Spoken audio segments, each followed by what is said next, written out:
Muy buenas tardes, les saluda Roberto Álvarez desde Asunción, Paraguay, y es para mí un gusto poder compartir con ustedes acerca de un tema tan importante en nuestra región. Y también va mi saludo y mi cariño a la familia de la FELSOSEM y en su representación para todos los estudiantes de medicina de nuestra región. Les deseo mucho ánimo y mucha fuerza para superar esta situación que estamos viviendo y en lo posible que aprovechen el tiempo para aprender, para seguir estudiando, que es lo mejor que podemos hacer en estos días, ¿sí?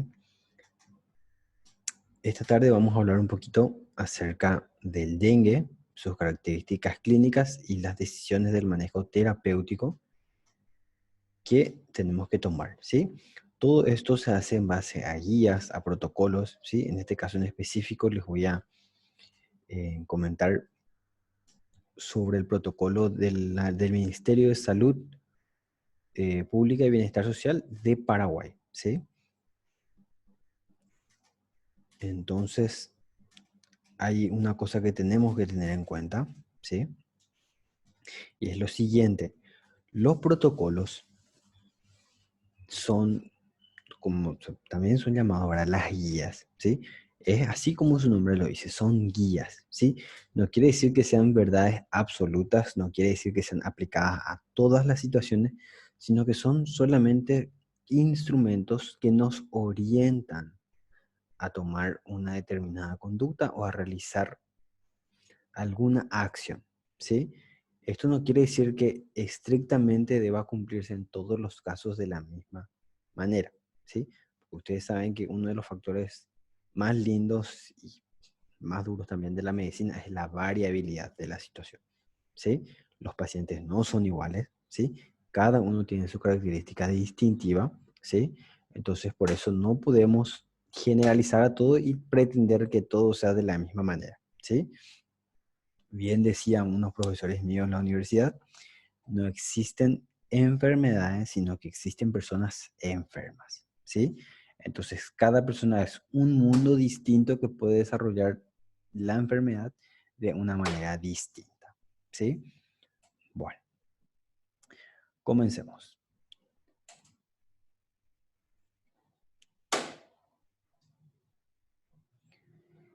¿De qué es lo que vamos a hablar hoy? Un poquito de la epidemiología del dengue, algunas definiciones, algunos conceptos claves, luego de la presentación clínica de la enfermedad, la cual vamos a dividirlas por fases y las importancias de cada una de estas fases, la interpretación de los análisis laboratoriales, ¿sí? Que nos van a determinar ciertas conductas en el tratamiento, y por último, el manejo clínico que vamos a tener dependiendo de el estado que se encuentre el paciente o la clasificación que nosotros le demos.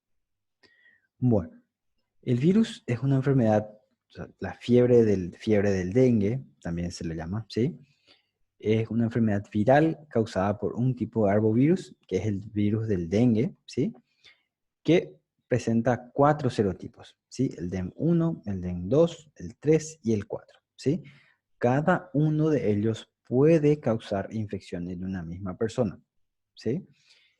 Ahora, esa inmunidad que deja cada uno de los tipos de virus, y cada serotipo confiere una inmunidad permanente para ese serotipo específico del virus, ¿sí? No así para los otros serotipos, ¿está bien? Sí es cierto que deja cierta inmunidad para el resto, ¿sí? Pero eso dura poco tiempo, ¿está bien?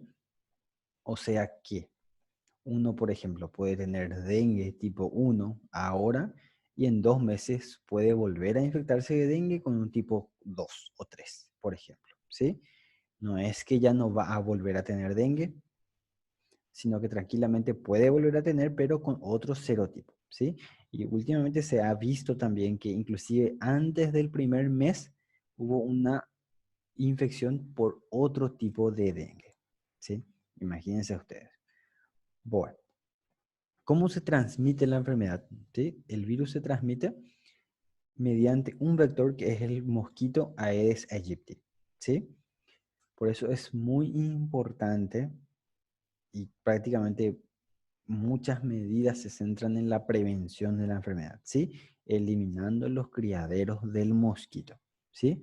Entonces, si se elimina el criadero del mosquito, se eliminan los mosquitos, se elimina el vector por el cual se transmite el virus a otras personas, ¿sí? No existe un contagio directo entre una persona A con otra persona B del virus, ¿sí? No es que se produce a través de secreciones respiratorias, que es lo que está de moda ahora, ¿verdad? No se produce a través del contacto físico directo, nada, ¿sí? Todo se realiza a través del vector, ¿sí? O sea que tenemos que tener este tipo específico de bichito, ¿sí?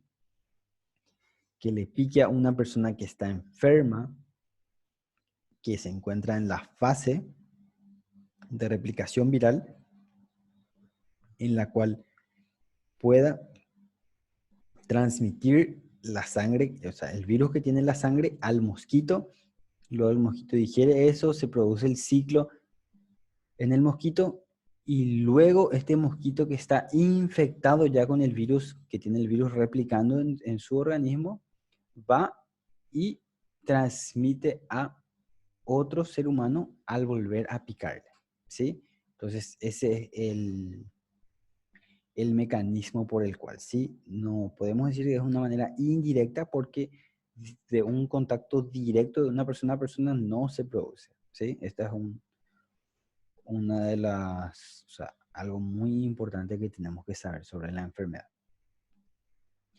Bueno, el virus produce un amplio espectro de enfermedad, ¿sí? Mucha variabilidad clínica, como habíamos mencionado, ¿verdad? Que puede ir desde unos casos prácticamente asintomáticos. Muchas veces la persona ni siquiera se dio cuenta de que tuvo la enfermedad, hasta inclusive producir un estado de choque severo que puede producir la muerte, ¿sí?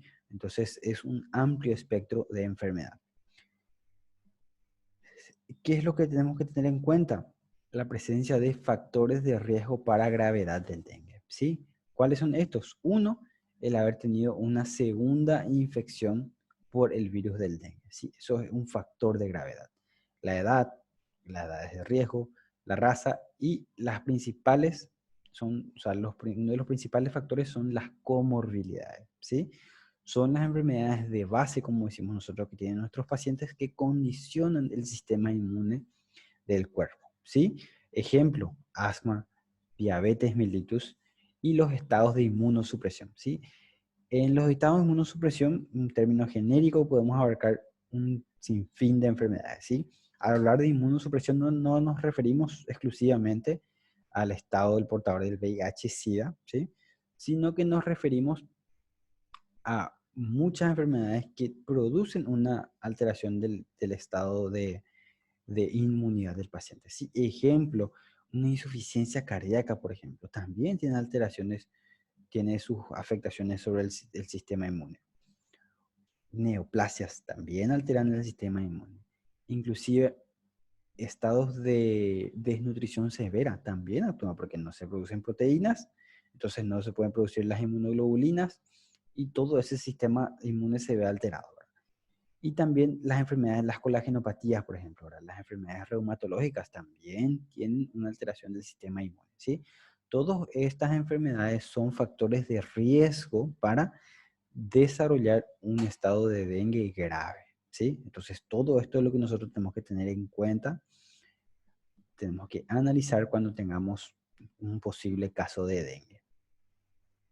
Bueno, con respecto a la epidemiología, Paraguay y casi toda la zona de América Latina es una zona endémica, ¿sí? Esto quiere decir que tenemos una cantidad importante de casos prácticamente siempre, ¿sí? Es una enfermedad de notificación obligatoria inmediata, ¿sí? Dentro de las primeras 24 horas debe hacerse la notificación a la vigilancia sanitaria de que se estableció la sospecha diagnóstica, ¿sí? Obviamente esto es algo no muy aplicable en las fases de brote, porque esta es una enfermedad que desborda el sistema de salud de cada país, ¿sí? Decirles que solo en Paraguay tuvimos ahora estamos saliendo de la peor epidemia del dengue que tuvimos, más de 160.000 casos notificados, ¿sí? Aproximadamente 50 muertes, Me consta que esos 160.000 es un subregistro, porque no hubo tiempo de poder computar, de poder registrar, de poder notificar todos los casos, porque la demanda de pacientes era impresionante, ¿sí? Entonces, obviamente, esos 160.000 es un subregistro, ¿sí? Brasil, más de 2,5 millones de casos este último brote también. Así es que es una enfermedad relevante y muy importante para nuestra región, ¿sí?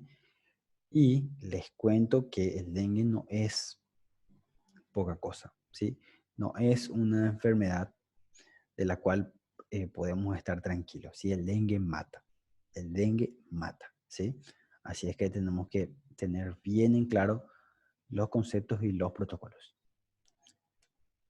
Bueno, ¿cómo es que nosotros sospechamos? O sea, ¿cuáles son los criterios que tenemos para sospechar una enfermedad por dengue? ¿Sí?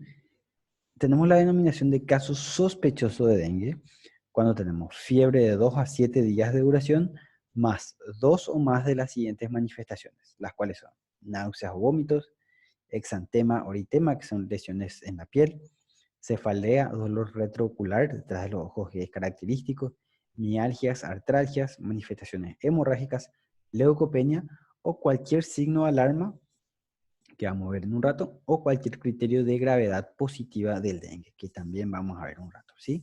Lo clásico que tenemos es que la mayoría luego de estos pacientes sí o sí tienen más de 2 criterios, ¿verdad? Lo siguiente, la fiebre que está presente luego y o sea, mialgias, artralgias, que es muy frecuente la cefalea, y en el laboratorio la leucopenia, ¿sí? O sea, la mayoría cumplen más de 2 de los siguientes criterios, ¿está bien? Entonces, esto es lo que nosotros denominamos un dengue sospechoso, ¿sí? Sospecha de dengue. ¿Cuáles son estos signos de alarma que mencionamos? Que tenemos que saber: dolor abdominal intenso, que puede ser espontáneo o a la palpación, vómitos persistentes, acumulación de líquido, ¿sí? Esto es un signo de alarma, ¿sí? Ascitis, en caso que se produzcan en el peritoneo, en el abdomen, derrames serosos, los cuales pueden ser, por ejemplo, derrame pericárico, derrame pleural, ¿sí? Sangrado de mucosas, letargia e irritabilidad, que son signos, alteraciones del nivel de conciencia, hipotensión postural, una hepatomegalia mayor a 2 centímetros y un aumento progresivo del hematocrito, ¿sí? Estos son los signos de alarma del dengue. Bueno, continuando con los términos epidemiológicos, hablamos primero de un caso sospechoso de dengue. Ahora mencionamos esta otra situación, que es un caso probable de dengue en una situación de no brote, ¿sí? Y vean ustedes cómo dice la guía. Dice periodo interepidémico. Eso quiere decir que nosotros asumimos ya que en el país vamos a tener, o sea, tenemos periodos en los cuales, o sea, si ahora mismo no estamos en una epidemia, es porque estamos en un espacio interepidemia. O sea, que vamos a tener dentro de poco, ¿verdad? Para que vean la magnitud de la importancia de la enfermedad, ¿verdad? Entonces, ¿en qué caso decimos que es probable dengue en situación de no brote? Todo caso sospechoso de dengue que cuente con un resultado de laboratorio positivo para dengue, ¿sí? El cual puede ser un ELISA para IgM para dengue. Saben ustedes que el IgM es la fracción de las inmunoglobulinas que generalmente se desarrolla en la fase aguda de la enfermedad, ¿sí? O el NS1. El antígeno NS1 es uno que se encuentra presente en el virus, ¿sí? Obviamente, si vos haces un test y te sale tu NS1 positivo, lo que mide directamente es la presencia del antígeno del virus en la sangre. O sea que si NS1 es positivo, uno supone que el virus se encuentra circulando en la sangre, por eso detectó su antígeno, ¿sí? No es lo mismo que el IgM, porque el dosar el IgM es un método indirecto, ¿sí? Lo que vos estás haciendo al dosar el IgM, estás dosando la respuesta del sistema inmune ante el antígeno que es del virus que se encuentra presente, ¿sí? por eso es que puede ser que no encuentres un IgM positivo si es que todavía no se desarrolló, por ejemplo, la respuesta. ¿Sí? Ustedes saben que tarda aproximadamente 7 días en poder detectarse el IgM cuando se produce, cuando se encuentra en respuesta a un agente lesivo nuevo. ¿Sí? Bueno, entonces, otro caso probable, decimos cuando hay todo caso sospechoso, que dijimos la fiebre y los síntomas, con un nexo epidemiológico con un caso confirmado, ¿sí? Entonces, o sea, para hablar del caso probable de dengue. ¿Y qué es un nexo epidemiológico? Es si nosotros estamos en contacto con una persona que reside alrededor de 400 metros a la redonda del caso confirmado, ¿sí? Hablando de un periodo de tiempo de 3 semanas de contacto, ¿sí? Entonces, esto es la definición de nexo epidemiológico. Bueno, ahora, esta situación de definiciones no se aplica cuando hay un estado de brote, ¿sí? Cuando hay una epidemia, ¿sí? Acá directamente hablamos de casos de dengue, cuando tenemos ¿qué cosa? Uno, clínica del dengue, sugestiva de dengue, y dos, nexo epidemiológico, ¿sí? Atiendan bien esto, con o sin resultados positivos de alguna técnica de laboratorio etiológico, ¿sí? ¿Qué quiere decir eso? Ahora mismo, cuando hay un brote de la epidemia en el dengue y viene un paciente y tiene clínica de dengue y estamos en Paraguay, que es una zona epidémica, que todo el mundo está teniendo todo el mundo está teniendo dengue, entonces no importa si el resultado es positivo o si es negativo, ¿sí? No importa si tu IgM te salió negativo, te salió positivo, no importa si tu NS1 te salió positivo o negativo. Es más, ni siquiera a veces vale la pena pedir laboratorio si es que no tenés, ¿sí? No vale esforzarte mucho para pedir IgM o NS1, ¿sí? Porque con clínica y con el nexo epidemiológico de estar en una situación de brote ya es suficiente para hablar de casos de dengue, ¿sí? Entonces, si vos tenés que optimizar recursos, en vez de gastar o hacerle gastar a tu paciente para hacer la prueba del antígeno NS1, hacer el antígeno, el IgG, IgM, mejor hacerle gastar para hacerse un hemograma con plaquetas, ¿sí? Entonces, eso es lo que hay que tener en cuenta. Y directamente se asume que es un caso de dengue, ¿sí?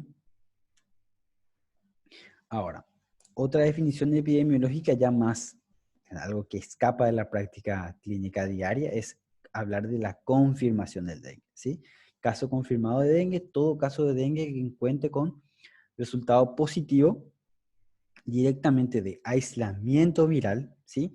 Esto se produce en la fase de replicación viral en los primeros días de la enfermedad del dengue, ¿sí? Hasta el día 5 más o menos se puede realizar el aislamiento viral, ¿sí? De la sangre. Y técnicas moleculares a través de la el método transcriptasa inversa de la reacción de cadena de la polimerasa, ¿sí? O sea, por PCR. Ahora, ¿qué es lo importante? Que esto no es algo rutinario, ¿sí? No crean ustedes que a todos los pacientes con dengue le van a pedir PCR en tiempo real para descartar, presencia del virus del dengue, ¿sí? Eso no se hace. ¿En qué caso se hace esto? Con fines de estudios, ¿sí? Con fines de estudios epidemiológicos, ¿sí? Por ejemplo, un paciente que fallece, por ejemplo, por un caso de dengue, ahí se hace el estudio. Primero, luego, obviamente, para determinar si realmente fue el dengue la causa de muerte, para poder tener registros de qué serotipo de dengue fue el que causó la enfermedad y cómo se fue desarrollando, ¿sí? Entonces, como le dije, la confirmación a través de estudios moleculares tiene más fines epidemiológicos que fines clínicos, ¿sí? No es algo rutinario, sino que se usa en situaciones especiales, ¿sí? Para determinar cuál es el serotipo que está causando el brote, para determinar cuál fue el serotipo que causó la muerte de una persona, etcétera, ¿sí? No es algo de rutina. Bueno, hablamos de la epidemiología, ahora vamos a hablar un poquito de la presentación clínica de la enfermedad, ¿sí? Básicamente tenemos un periodo de incubación asintomático que dura 4 a 10 días y luego inicia la fase sintomática de la enfermedad, ¿sí? Que se compone de 3 estadios son consecuentes, son consecutivos, de forma consecutiva, ¿sí? Los cuales son, 1, la fase febril, ¿sí? 2, la fase crítica, y 3, la fase de recuperación, ¿sí? Este es un esquema en donde podemos ver. La primera fase aproximadamente dura 3 a 4 días, que es la fase febril. Su nombre dice su principal característica, que es el aumento de la temperatura, ¿sí? Que es lo que se observa, ¿sí? Después, otra característica de esta primera fase febril, vimos el aumento de la temperatura, la deshidratación, ¿sí? Es una característica importante y que hay que tener en cuenta, ¿sí? Obviamente ustedes saben que la fiebre produce un aumento de las necesidades, un aumento del consumo energético también, ¿verdad? Y produce un aumento también de la deshidratación, ¿sí? Porque es un estado estresante, ¿verdad? Para el cuerpo. En el laboratorio, ¿qué es lo que llama la atención en esta primera fase febril? Si ven ustedes, 2 principales parámetros tenemos nosotros en el laboratorio, ¿sí? Del hemograma, de los cuales solo uno es más importante de todos, es el hematocrito, ¿sí? Y eso fue un concepto, es un concepto que ha ido cambiando a través del tiempo, ¿sí? Anteriormente lo principal, lo más importante del dengue eran las plaquetas, ahora no, ¿sí? Ahora lo más importante en el laboratorio del dengue es el hematocrito, ¿sí? Todo se basa en el hematocrito, en los cambios que tienen en su valor inicial, en el seguimiento que tiene a través de los días, ¿sí? Todo, inclusive el tratamiento se basa o sea, se basa en el hematocrito, ¿sí? Entonces vemos nosotros que el hematocrito acá se encuentra normal, podemos decir, durante la fase febril, sin tener una alteración, ¿verdad? Y las plaquetas empiezan a descender en la fase febril, pero todavía no están muy disminuidas, ¿sí? Otra cosa que también desciende en esta fase, ¿sí? Pero no está representado acá, son los leucocitos, ¿sí? Los glóbulos blancos, produciéndose una leucopenia, ¿sí? Y con respecto a la serología viral y a la viremia, vemos que, así como mencionamos, que los primeros 5 días, ahora por acá tenemos que se produce la viremia máxima, ¿sí? Donde puede ser detectable estos virus para hacer los análisis moleculares, ¿sí?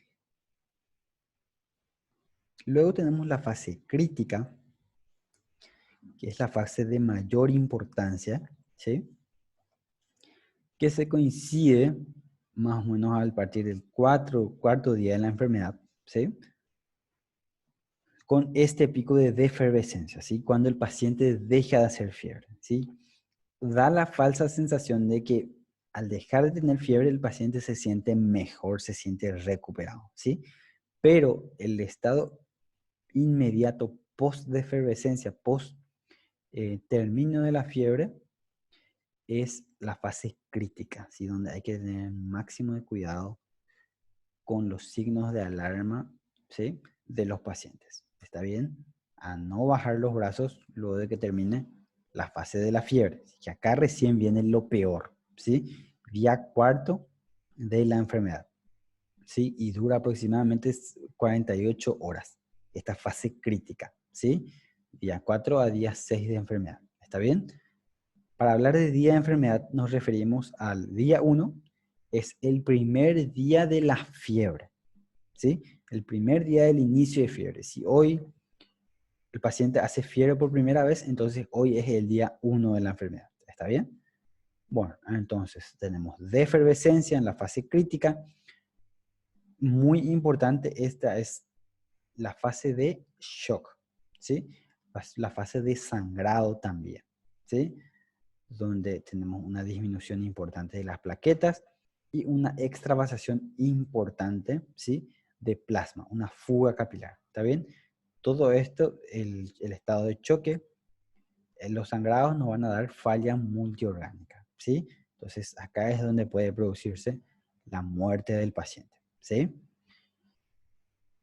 Después, algo como ustedes van viendo, durante esta fase ven que se encuentra aumentando la curva de IgG, IgM, que nosotros dijimos que son pruebas laboratoriales que tardan, tienen un mínimo de días para poder solicitar, porque implica necesariamente que el organismo esté realizando la respuesta inmunológica, produciendo los anticuerpos para poder combatir contra la enfermedad. ¿Sí? Vamos a desglosar cada una de estas fases. Bueno, la primera fase, la fase febril, primera manifestación es la fiebre, dura 2 a 7 días, dijimos, una fiebre alta, 39 a 40 grados, inicio brusco, repentina, asociado a cefalea, dolor corporal, astenia, mialgias, artralgias y dolor retroorbitario. Puede haber también, puede presentarse también erupción maculopapular, ¿sí? Que es un eritema clásico del dengue, pero no es muy frecuente en la fase inicial, ¿sí? Generalmente esas lesiones en la piel del dengue, que pueden ser pruriginosas, pueden picar mucho, generalmente estas se producen en la fase final de la enfermedad, ¿sí? No en la fase inicial, pero puede haber también. Otra manifestación clínica que podemos encontrar en la primera fase, la fase febril, es diarrea, ¿sí? Consistencia pastosa, no muy líquida, ¿sí? Y con 3 a 4 deposiciones al día no más, ¿sí? No más que eso. Bueno, ¿qué es lo importante en esta primera fase? Vigilancia estricta de la aparición de los signos de alarma, ¿sí?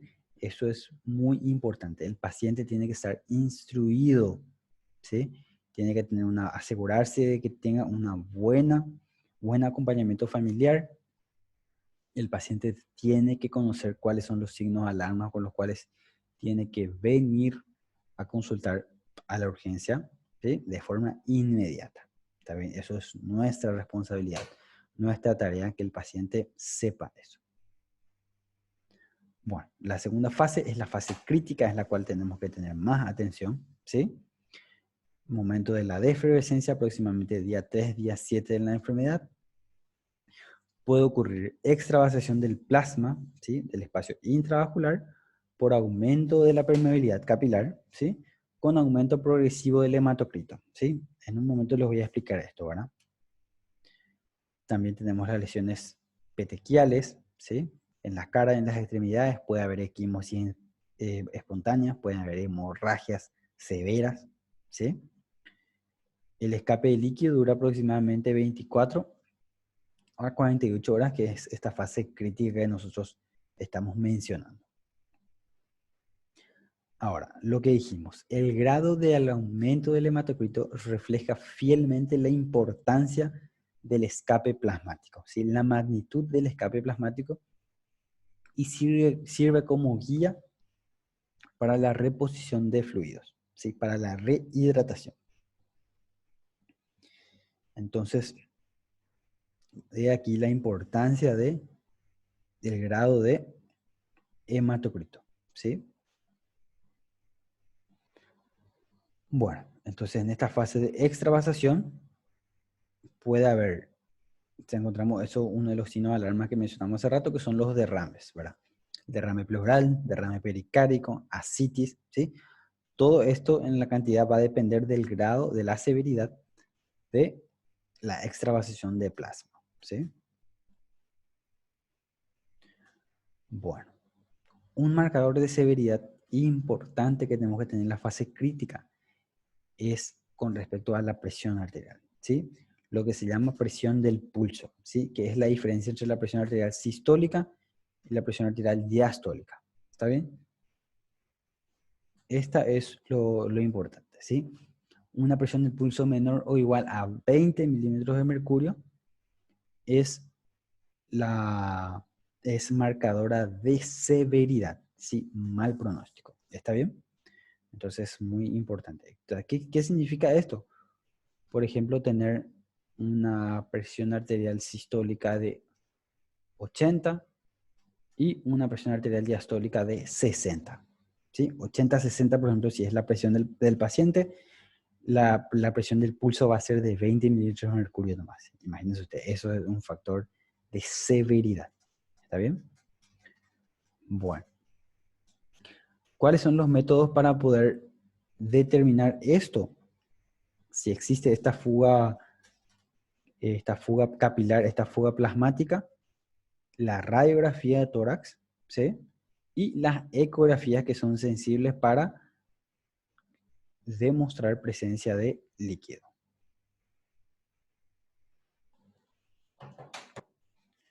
Bueno, ¿cómo consideramos nosotros en la fase crítica estado de choque? Si la presión del pulso es de 20 milímetros de mercurio o menos, que es lo que nosotros dijimos, o si hay signos de hipoperfusión periférica, ¿sí? Hipoperfusión tisular. Ejemplo, extremidades frías, llenado capilar lento, pulso rápido y débil, a veces impalpable, ¿sí? Esto ya sea en niños o en adultos. Bueno, esa es la característica principal, ¿sí? Para hablar de estado de choque. Que exista en signos de hipoperfusión periférica, ¿sí? Ustedes saben, por ejemplo, extremidades frías, llenado capilar lento, son indicadores de que hay un estado de hipovolemia, ¿sí? Ustedes saben que cuando hay una hipovolemia, lo que hace el cuerpo es redistribuye la volemia, que es el volumen de sangre, redistribuye para hacer funcionar los principales órganos, ¿sí? Así es que quedan, o sea, redistribuye el flujo para pulmones, para corazón, para cerebro, para funcionamiento de corazón, ¿sí? Principalmente esto. Y todo el resto del organismo queda desprotegido, ¿sí? Por eso es que las extremidades están frías, ¿sí? Con retardo lineado capilar. ¿Por qué? Porque las extremidades no son en ese instante una prioridad, ¿sí? Vital. Entonces, prácticamente se le quita de la circulación, se le disminuye la circulación y toda la sangre que queda se distribuye a los principales órganos, ¿sí? Entonces, por eso es que son parámetros de mala perfusión capilar, ¿sí? Otra cosa importante para hablar del estado de choque, ¿sí? Con respecto a la presión arterial, nosotros tenemos que tener en cuenta algo, ¿sí? Nuestra población en Paraguay, aproximadamente 46% de la población es hipertensa, ¿sí? Y la mayoría de ellos tienen presión alta no controlada, ¿sí? O sea que, si vos tenés un paciente, por ejemplo, que toda su vida mantiene una presión arterial de 170-100, ¿sí? Esa es su presión, su normal, como dicen ellos ahora, su presión arterial basal, ¿sí? Y viene a la urgencia y vos le encontrás con 160 de presión, ¿sí? Vos podés decir erróneamente que su presión está bien, ¿sí? Pero mucho cuidado con el antecedente de la presión arterial y las cifras de tensión arterial que registraban en el hogar constantemente, ¿sí? Porque una caída del 40% del valor de la presión arterial basal se considera dengue estado de choque, ¿sí? Por más de que su presión esté normal, ¿sí? Esté 160, 110, 60, el paciente puede estar chocando, ¿sí? Así es que es muy importante la clínica, ¿sí? Antes que los valores, ¿sí? Muy importante la clínica del paciente, ¿sí? Valorar estado de hipoperfusión tisular y no números, ¿sí? Porque uno no se preocuparía al tener 160 de presión, si el paciente tiene 160 de presión, pero si el paciente era un hipertenso mal controlado y si ahí puede haber tranquilamente estado de choque, ¿sí? Bueno, entonces la evolución de esta fase, finalmente, un choque hipovolémico, hipoperfusión tisular, falla multiorgánica, acidosis metabólica por desviación, ¿verdad? Por hipoxemia se desvía la línea metabólica y finalmente termina desencadenando una CD, una coagulación intravascular diseminada con hemorragia severa, una coagulopatía de consumo.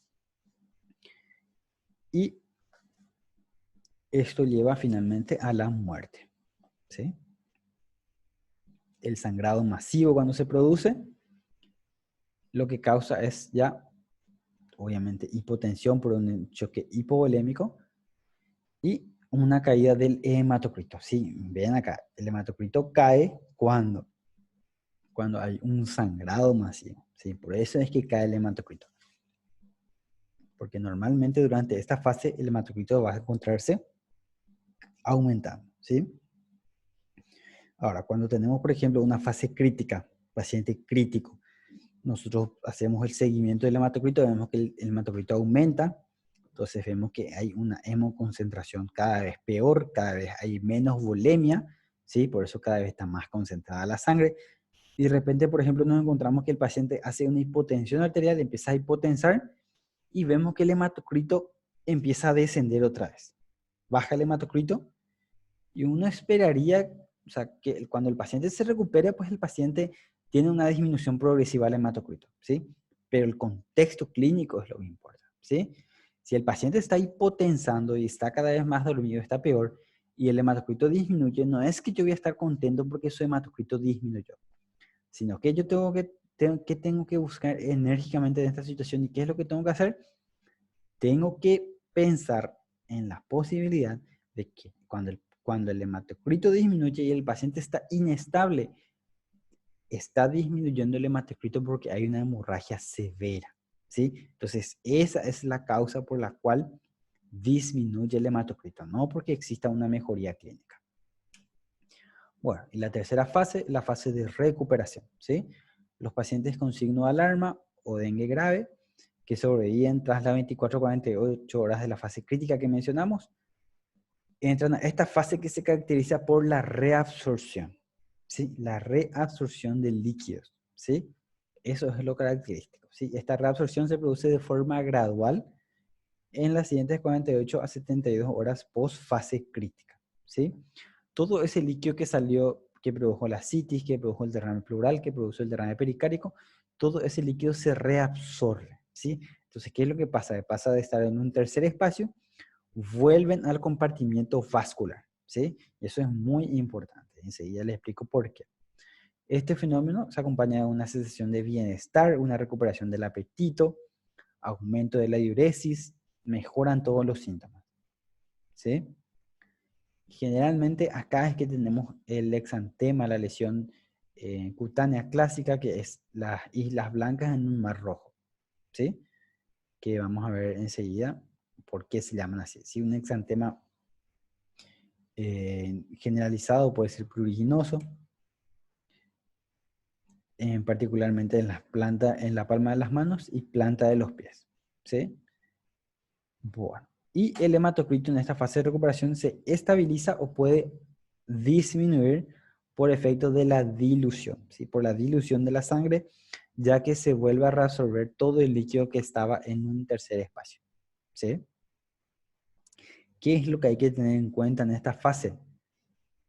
Mucho cuidado con el tratamiento que nosotros instauramos, ¿sí? En la fase crítica es cargas, cargas, cargas, cargas, líquido, líquido, líquido, ¿sí? Porque el dengue es líquido, ¿sí? El tratamiento es hidratación, hidratación, hidratación, hidratación. Ese es el tratamiento del dengue, ¿sí? ¿Cuál es el problema? Cuando nos pasamos de la raya, ¿verdad? Cuando vamos al otro extremo y producimos un estado de hiperhidratación, ¿sí? ¿Por qué? Porque durante la fase crítica nosotros le hiperhidratamos al paciente, le pasamos abundante cantidad de líquido, luego pasa la fase de recuperación, cuya característica principal es la reabsorción. ¿Y qué pasa? Está todo el volumen que nosotros le pasamos y aparte eso empieza a reabsorberse todo el volumen que había afuera de los vasos. Y esto produce una sobrecarga de volumen dentro de los vasos y eso puede ser al final perjudicial porque puede producir una sobrecarga en el paciente. ¿Sí? Puede producir edema de pulmón, insuficiencia cardíaca, etc. Todo esto puede desencadenar. ¿Sí? Bueno, esta es el mar rojo con islas blancas. ¿Sí? Ese es el exantema en el torso, en este caso, ¿verdad? De esta fase de recuperación. Bueno, englobando las tres fases de la enfermedad y sus problemas principales. ¿Sí? La fase febril, dijimos la característica principal, la deshidratación. ¿Sí? La fase crítica, el estado de choque, ¿sí? Por la extravasación del plasma. Hemorragias graves, compromiso de órganos. ¿Sí? Y la fase de recuperación, principal problema es la hipervolemia. ¿Sí? Cuando fue excesiva la terapia de fluidos intravenosas, luego tenemos la reabsorción, entonces hay un riesgo de hipervolemia que también puede ser perjudicial. ¿Sí? Bueno, con respecto a la interpretación de los resultados laboratoriales, dijimos que el principal parámetro a tener en cuenta es el hematocrito. ¿Sí? Solamente para recordar, el hematocrito, ¿qué es lo que mide? Mide una relación que existe, ¿sí?, entre los elementos formes de la sangre, ¿verdad?, principalmente los glóbulos rojos, ¿sí?, con el volumen total de la sangre, ¿sí? Y acá tenemos que centrifugamos esto, ¿verdad? Ahí tenemos dos fracciones principales, ¿sí? La parte sólida, que son las células, y la parte líquida, que es el plasma, ¿sí? Entonces, más o menos el valor normal del hematocrito, 37 a 46%, ¿sí? 45%. ¿Qué quiere decir eso? Que 45% de la sangre es componente sólido, componente celular. Y el resto, 55%, es plasma, es agua, es líquido, ¿sí? Entonces, ¿cuáles son las variaciones? Si tenemos un hematocrito bajo, por ejemplo, un hematocrito del 30%, a ponerle, ¿sí? ¿Qué significa eso? Significa que el 30% nomás de toda la sangre son elementos formes y el 70% es líquido, es agua, ¿sí? Y si tenemos un hematocrito alto, por ejemplo, 60%, ¿sí? ¿Qué significa eso? De que el 60% de todo lo que hay en la sangre son elementos celulares, ¿sí? Y el 40% nomás son elementos líquidos, ¿sí? Entonces, de acá viene la importancia de la interpretación del hematocrito, ¿sí? ¿Por qué? Porque no va a variar mucho el valor de los glóbulos rojos, a no ser de que exista un sagrado importante, ¿verdad? Obviamente. No va a variar mucho el valor de glóbulos rojos. ¿Qué es lo que va a hacer que varíe la concentración del hematocrito? ¿Qué es lo que va a hacer que varíe? Lo principal es la concentración de plasma, el volumen del plasma, ¿sí? Por eso es que es importante el hematocrito para valorar el estado del plasma, ¿sí? Si de repente yo tengo un hematocrito hoy de 45%, y mañana tengo un hematocrito del 60%, ¿sí? No es que yo en un día produje mucho, o sea, produje extra o demás glóbulos rojos, sino que mi plasma disminuyó, ¿sí? Eso quiere decir que hubo una fuga capilar del plasma, ¿sí? Entonces, esa es la interpretación y la importancia del hematocrito, ¿sí? Y lo que pasa en la fase de recuperación, dijimos, es que el hematocrito disminuye, pero por un estado de hipervolemia, por un efecto de la dilución de la sangre, ¿sí? Por el aumento del plasma, ¿sí? Bueno, el hematocrito basal, ¿sí?, de los primeros días de la enfermedad es un marcador, una referencia útil para guiar el tratamiento y para seguir la evolución del paciente, ¿sí? Bueno, 4 situaciones clínicas que tenemos que tener en cuenta con el hematocrito que tienen que saber. Hablamos de aumento de hematocrito y hablamos de disminución del hematocrito, ¿sí? Si tenemos aumento del hematocrito, ¿sí?, con signos vitales inestables, ¿sí?, por ejemplo, hipotensión arterial, dificultad respiratoria, etc., esto indica existencia de mayor extravasación del plasma, ¿sí?, y necesidad de administrar, obviamente, mayor número de expansiones de volúmenes de líquido, ¿sí? Entonces, aumento de hematocrito con signos inestables, hay que tomar medidas urgentes de expansión de volumen, ¿sí? E indica presencia de extravasación activa, ¿sí? Ahora, aumento de hematocrito o hematocrito persistentemente elevado, pero con signos vitales estables, así que el paciente está bien clínicamente, no requiere un mayor número de expansiones, solo un control seriado del hematocrito, porque lo que se espera es que ese hematocrito de por sí solo vaya disminuyendo en las próximas 24 horas, ¿sí? Por eso es importante la clínica, ¿sí? Ahora, disminución del hematocrito, lo que dijimos hace un rato, pero con signos vitales inestables, con un empeoramiento de la clínica, esto indica una hemorragia severa, ¿sí? Si cae el hematocrito y signos vitales inestables, eso es hemorragia severa. Entonces, si es que se confirma, hay que transfundir concentrado de glóbulos rojos, ¿sí? Caída de hematocrito, signos vitales inestables. transfusión de concentrado de glóbulos rojos. Si no hay sangrado, se insiste con la hidratación otra vez, ¿sí? Pero sangrado es hasta demostrar lo contrario. El descenso de hematocrito, esto es lo que nosotros esperamos, ¿sí? Descenso de hematocrito con un paciente con signos vitales estable, con buena diuresis. Esto indica que es un estado de hemodilución ya en la fase de recuperación, un estado de reabsorción del fluido que fue extravasado en la fase clínica, ¿sí? Entonces, estas son las 4 situaciones que tenemos que tener en cuenta. 2 del aumento del hematocrito y 2 de la disminución del hematocrito, ¿sí?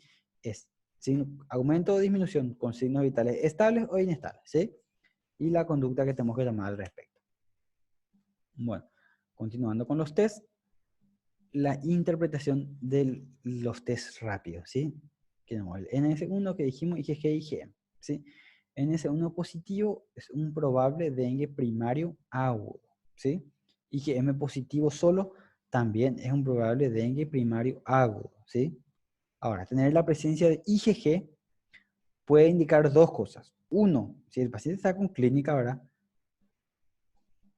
O sea, lo clásico es que IgG, saben ustedes que es memoria a largo plazo, ¿verdad? O indica que el paciente tuvo dengue alguna vez, o indica que el paciente tuvo dengue antes y ahora está teniendo por segunda vez un dengue, pero solamente que no salió positivo su NS1 y su IgG, ¿está bien?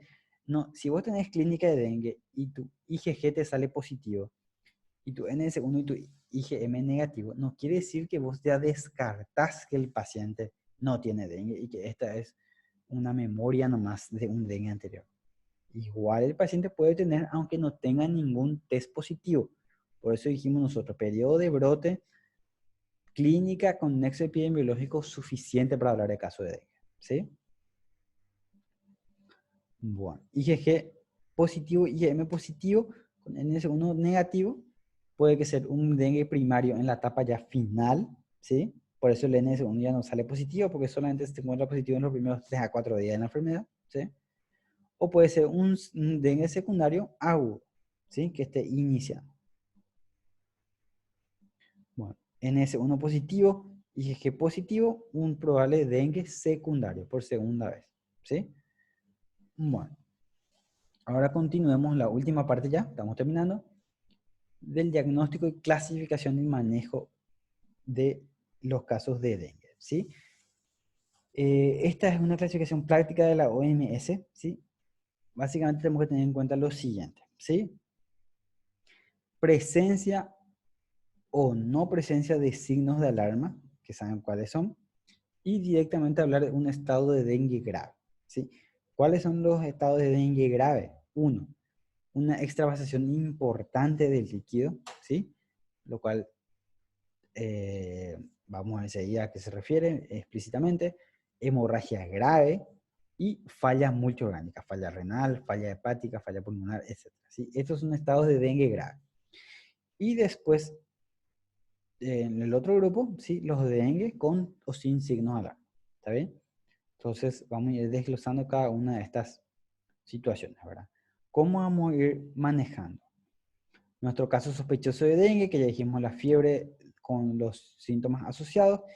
Primero que tenemos que ver es si el paciente está estable o está inestable, si hay signos de choque o no, ¿verdad?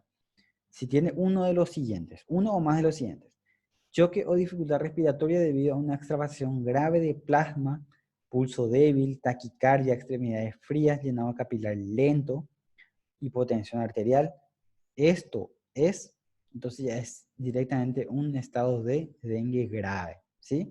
O si hay sangrado grave, hematemesis, metrorragia, sangrado del sistema nervioso central, esto es también signo de dengue grave, ¿sí? O daño orgánico, ejemplo, enzimas hepáticas mayores a 1000, alteración del sistema nervioso central, miocarditis, falla renal aguda, etcétera. Todos estos son estados de choque por dengue, estados de dengue grave, ¿sí? Ahora, si no hay ninguna de estas cosas, lo segundo que tenemos que evaluar es si el paciente tiene o no tiene signos de alarma, ¿sí? Los cuales ya mencionamos hace rato. Bueno, entonces en base a estas dos características nosotros determinamos el grupo en el cual vamos a encasillar a los pacientes para determinar su manejo, ¿sí? Bueno, lo primero que vamos a hablar es paciente que no está en choque, ¿sí? Paciente con dengue, vemos si hay signos de alarma o si no hay signos de alarma, ¿sí? Paciente con dengue que no tiene signos de alarma, lo segundo que vamos a evaluar es si hay alguna condición coexistente o alguna comorbilidad importante del paciente que pueda darle riesgo, ¿sí? Que pueda darle factores de riesgo, ¿sí? Ejemplo, si la paciente está embarazada, si está en etapa de puerperio, si tiene más de 60 años, si tiene menos de un año, que son los grupos de riesgo. Si hay riesgo social, por ejemplo, vive un abuelito que vive solo, no tiene nadie que le cuide, paciente diabético, hipertensión arterial, insuficiencia renal, inmunocompromiso, falta de insuficiencia cardíaca, colágenopatías, etcétera, ¿sí? Son todas comorbilidades que expresan un riesgo para el paciente con dengue, ¿sí? El riesgo de enfermedad grave, ¿sí? Ahora, si no tiene ninguna de estas enfermedades, que son los clásicos jóvenes, ¿sí? Sin patología de base, que tienen dengue, que no tienen signos de alarma, esto se denomina grupo A, ¿sí? Tratamiento ambulatorio. ¿Está bien? Paciente no requiere ser internado si no tiene signos de alarma, si no tiene condiciones coexistentes o comorbilidades, ¿sí? No todos los pacientes con dengue se internan, ¿sí? Los que no tienen patología de base, los que no tienen factores de riesgo y no tienen signos de alarma, no se internan, ¿sí? Tratamiento ambulatorio grupo A. Ahora, pacientes que no tienen signos de alarma, ¿sí? Pero sí tienen una de estas condiciones de comorbilidades, de condiciones de riesgo. Estos son el grupo B1, ¿sí? Entonces, pacientes sin signo de alarma con factores de riesgo, ¿sí? Y acá el tratamiento es hidratación estrictamente supervisada, ¿sí? Generalmente los pacientes del grupo B1 se internan, ¿sí? Ahora, no todos se internan, ¿sí? Si se garantizan ciertas situaciones, el paciente puede no quedar internado. Ejemplo, si el paciente tiene un acceso al laboratorio en el día y si la paciente tiene un buen soporte social y tiene la posibilidad de retorno del paciente para el seguimiento a las 24 horas, ese paciente se encuentra cercano, o sea, que tiene una accesibilidad a un sistema de salud, ¿sí? Entonces, en este caso, el paciente puede ser tratado de manera ambulatoria, pero se inicia con una hidratación estrictamente supervisada, parenteral, ¿sí? Y luego se evalúa el alta del paciente, ¿está bien? Para este grupo es lo que se creó esas salas, las salas del dengue, ¿sí? Que son salas donde literalmente lo único que se hace es hidratar al paciente y controlar su signo vital, ¿sí? Ahora, paciente con dengue, pero con signos de alarma, acá ya no importa si el paciente tiene o no tiene comorbilidades, ¿sí? Si el paciente tiene signos de alarma, este tratamiento es hospitalario, ¿sí?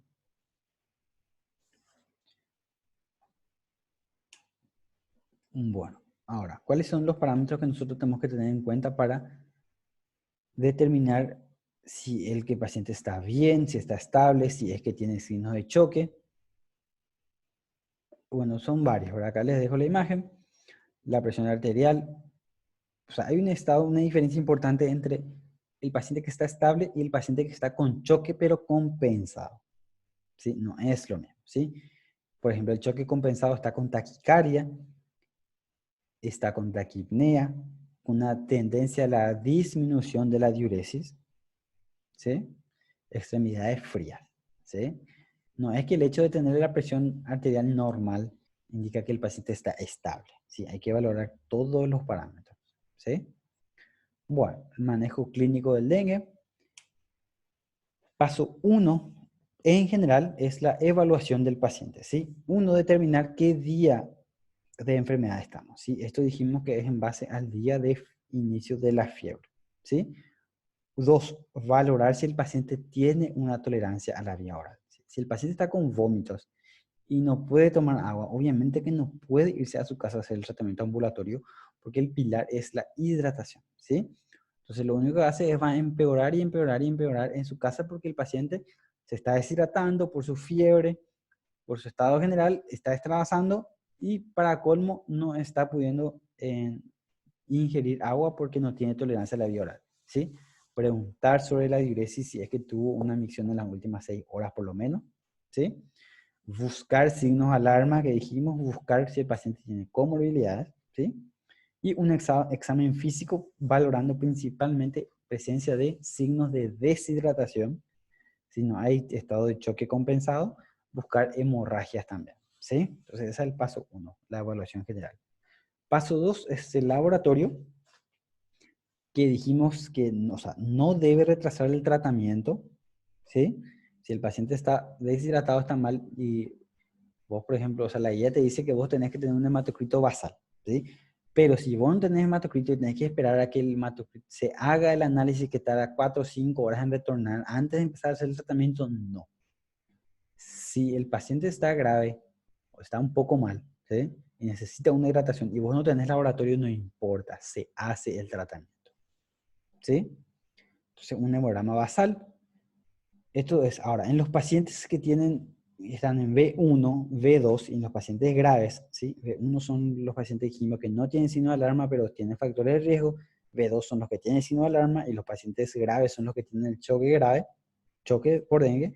En ellos sí es importante solicitar otros laboratorios, como perfil renal, hepático, electrolitos, enzimas cardíacas, albúmina, glicemia, bicarbonato y orina simple, ¿sí? Se preguntarán por qué enzimas cardíacas en un paciente con dengue para valorar presencia de miocarditis, ¿sí?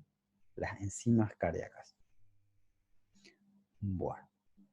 El resto, paciente ambulatorio, joven, sin patología de base, no es necesario pedir todos estos laboratorios, solamente hemograma y plaquetas, ¿sí? Y el paso 3 del tratamiento que depende del grupo al cual nosotros encasillamos, ¿sí? Grupo A, grupo B1, grupo B2 y grupo C, que es el paciente con choque de dengue grave, tiene tratamientos distintos. Bueno, el grupo A, dengue sin signo de alarma, tratamiento ambulatorio. Lo que hay que hacer es evaluar diariamente presencia de signos de alarma y un hemograma se hace cada 48 horas hasta 48 horas posterior al descenso de la fiebre, ¿sí? Bueno. El tratamiento, reposo, importante, y hidratación oral, ¿sí?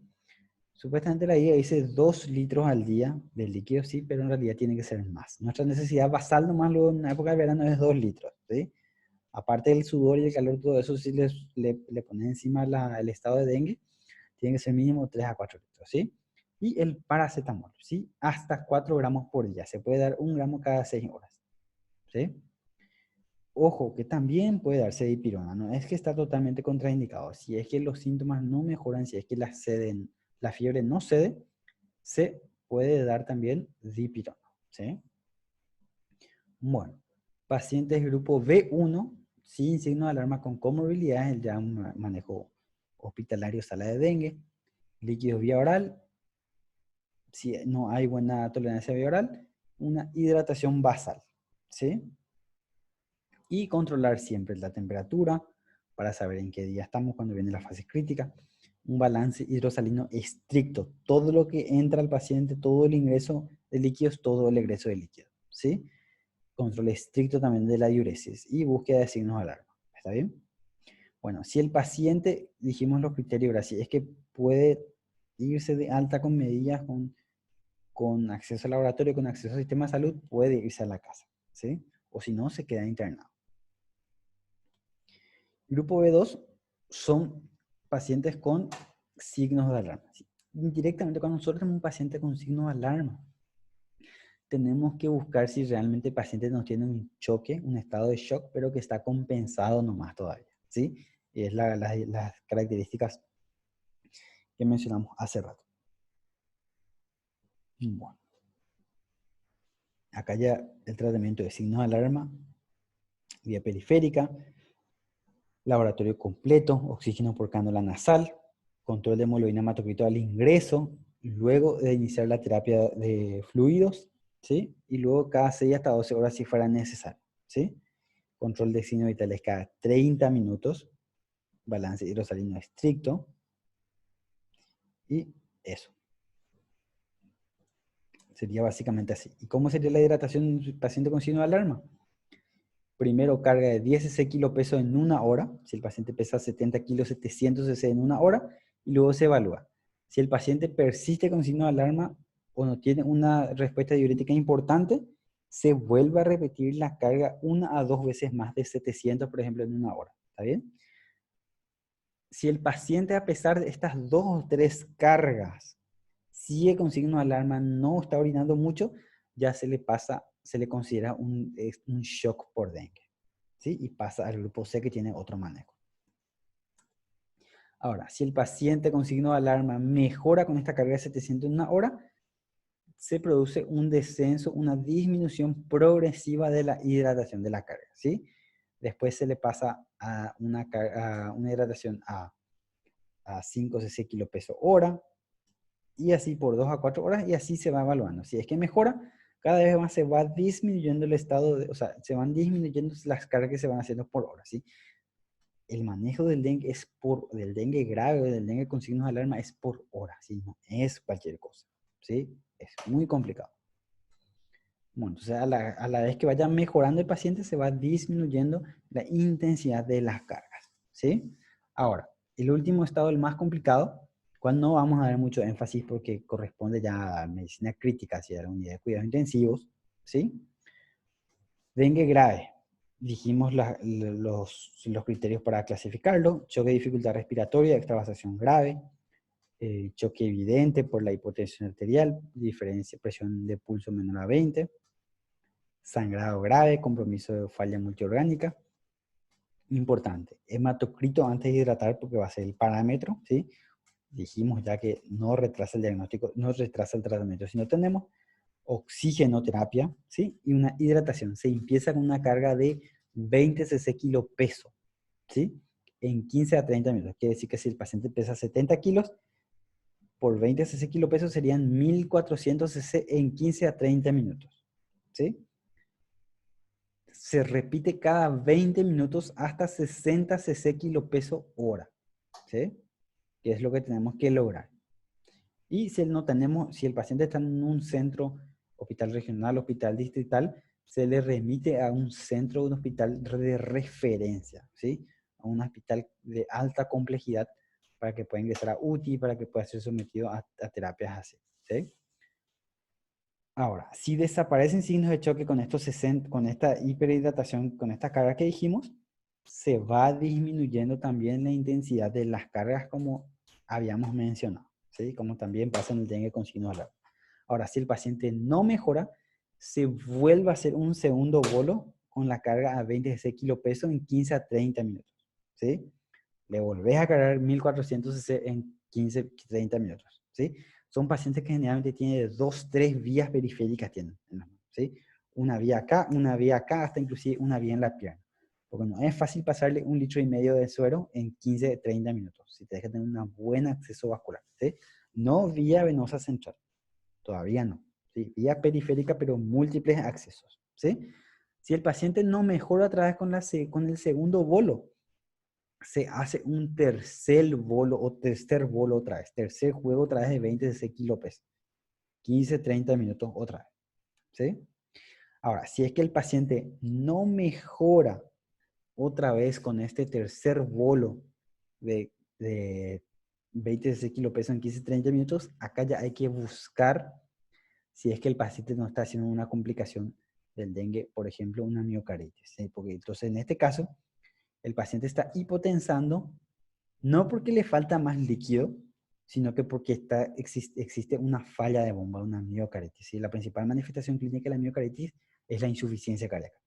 Entonces, si es que existe una falla de bomba, por ejemplo, acá ya hay que empezar a hacer una vía venosa central, medir la presión venosa central para ver si es que hay un estado de hipovolemia o si es que falta hidratar más, y dosar enzimas cardíacas, hacer una ecocardiografía para ver si es que hay una alteración en la motilidad, en la motilidad del corazón, enzimas cardíacas para buscar si es que están elevadas, para ver si no hay una miocarditis, ¿sí? Entonces, todo esto es buscar ya signos, o sea, buscar ya signos de falla miocárdica, ¿sí? Entonces, acá ya en estos casos que no mejoran, ven ya tratamiento refractario, se inicia ya medidas de vasopresores, ¿sí? Por ejemplo, noradrenalina, O sea, principalmente eso para mantener estable la presión arterial. Sí, pero son casos que generalmente los pacientes ya no salen. Generalmente no salen de estado de choque por dengue que no mejoran con hidratación. Particularmente, al menos la mayoría de los pacientes que vi, no salen, no responden. ¿Sí? Y bueno, eso es todo. Les agradezco mucho el tiempo, la atención. Y esta es una imagen de nuestro querido continente, ¿verdad? Haciendo alusión, ¿verdad? Que tenemos que construir juntos, ¿sí? Un mejor sistema de salud, una mejor preparación de los médicos, y eso es muy importante para nuestra población, para nuestra gente. Y a través de estas medidas, estas acciones, yo creo que estamos en un buen camino, ¿sí? Así es que les agradezco mucho. Espero que les haya servido. Estoy abierto a cualquier sugerencia, a cualquier pregunta que tengan sobre la situación, ¿sí? Sobre la enfermedad, lo que quieran, sobre el laboratorio, sobre tratamientos, sobre decisiones, todo podamos debatirlo. Así es que por su atención, muchas gracias.